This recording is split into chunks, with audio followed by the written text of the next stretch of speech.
in your home, you have a picture frame in which you describe your so-called match miracle and how one could rightfully say God really spoke to you. Tell us about the match miracle. So in January of 2017, we had a season of prayer and fasting. And we have every year we start our year off with prayer and fasting, just to seek the Lord. And in January 2017, I had written down 21 different topics to pray through. Some of them was for the kids, some things for things at work. But then on day 10, I had on my schedule to pray through adoption. So we had our prayer service at church from 6 to 7. And then after that prayer service, I was just spending some extra time praying and seeking the Lord for the area of adoption. So around 7:15, I just heard a very clear voice say, "Start the adoption process now. Your son has been born." And to me, I was a little bit shocked. We knew adoption was going to be in the future, but we didn't think it was going to be 2017. We had 4 small kids, and just we lived in a fairly small house, and so it was a little bit of a shock. But I heard him say, "Your son was born." I didn't have enough faith to write "Your son was born." I wrote in my prayer journal, "Your child has been born," but I heard "Your son was born." And so I wrote that down, and after praying through it, just really committed to doing that. Talked to Damaris about it, and that evening we decided just to go ahead and fill out the initial application online and pay our first deposit. And so that's where our journey started. And we didn't really know a lot about it.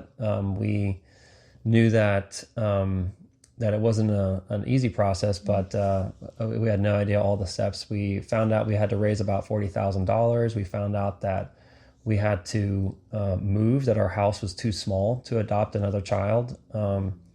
And so I guess we should have known that, because we had 3 kids sleeping in one room and 1 kid sleeping in a closet. But so we had to move.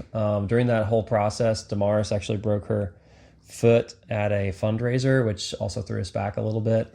So there's several steps to go through, a lot of training.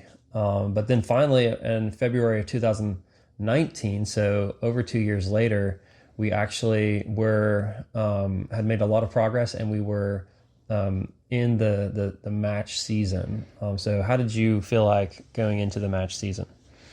Yeah, for me, it was definitely a very exciting season, because you prepare really like for those 2 years. You do all the trainings and all the paperwork, and everything you do is really working towards that day when you get matched and when you finally find out who that child is. And so for me, it was a very exciting time. Finally, we got approved from the US and from India to adopt and to be matched. And so the very next day, we actually got that first file suggestion. And for me, I was also a little bit nervous, because my biggest concern in that area was always having to reject a child and a file.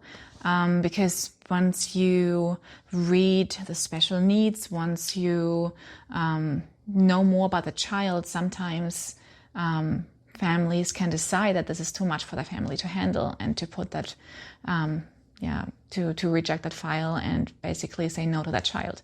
And I just never wanted to have to go through that, because for me, that is a hard decision to make. And I also never wanted to wonder what happened to that child, and did we make that hard decision. So I really was praying for peace and for clarity, and also for the first file to be the right child for our family. I just asked God for favor in that.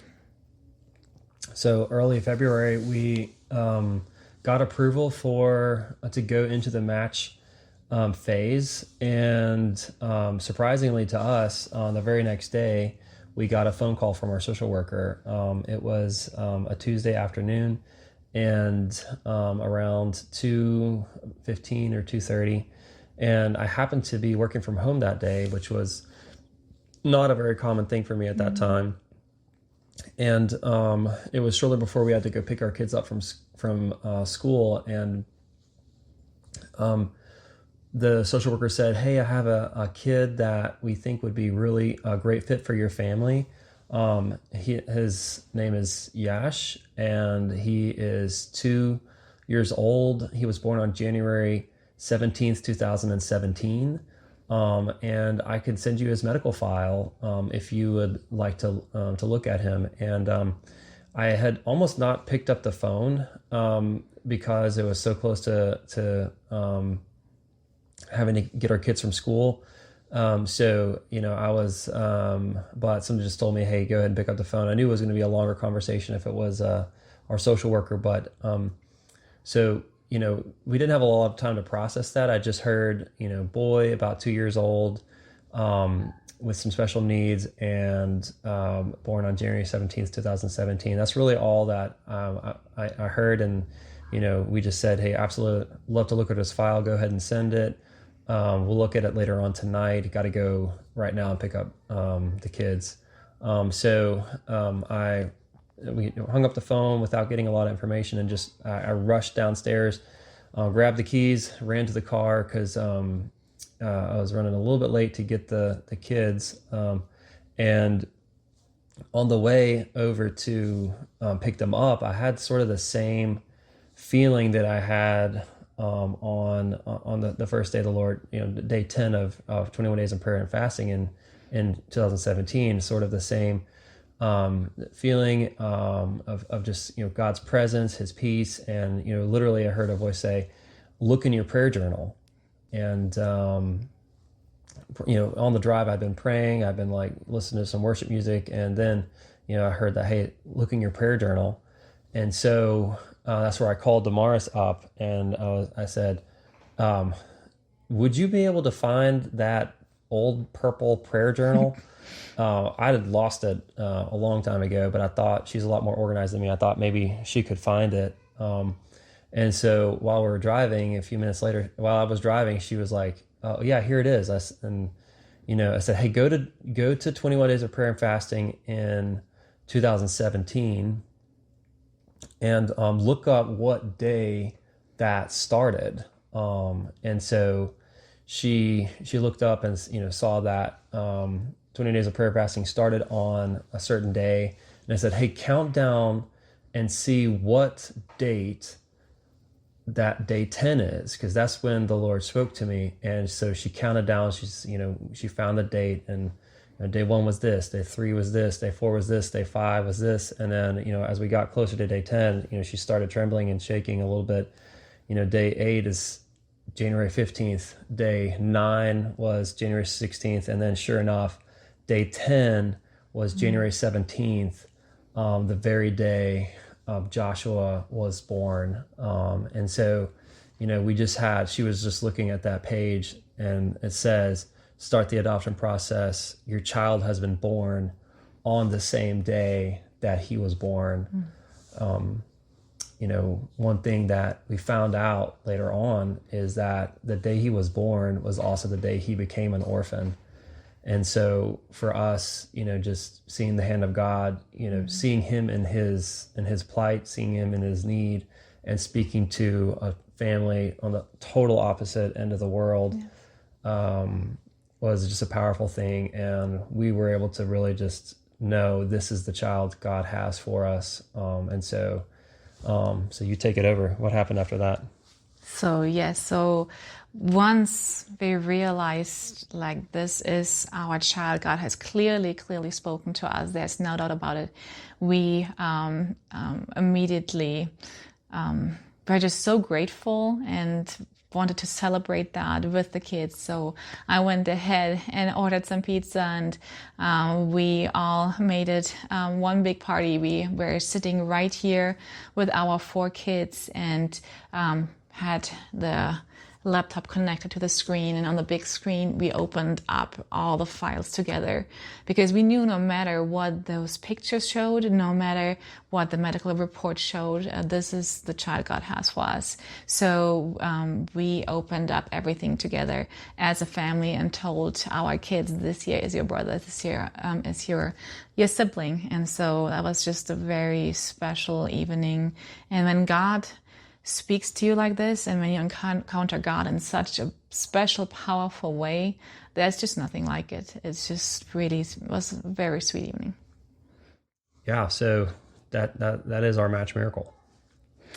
It also has a bit of a backstory. So because we immediately emailed our caseworker back, said like, yes, this is our child, and we told her just the very short version and said like, hey, this is why we know for sure that this is our child.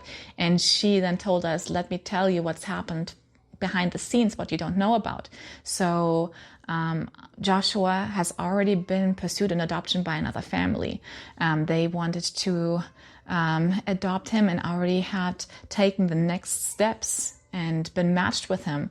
And then the husband and the wife both, God spoke to them clearly and told them, this is not your child, he belongs to another family. And they went to our agency and said, we would love to adopt this child, but we can't because God told us this is not our child, which is a big deal. They had already put more finances into the adoption, and it is something serious to do that, to retreat on that and to request that. But they obeyed God, and then Joshua was being put back in the system.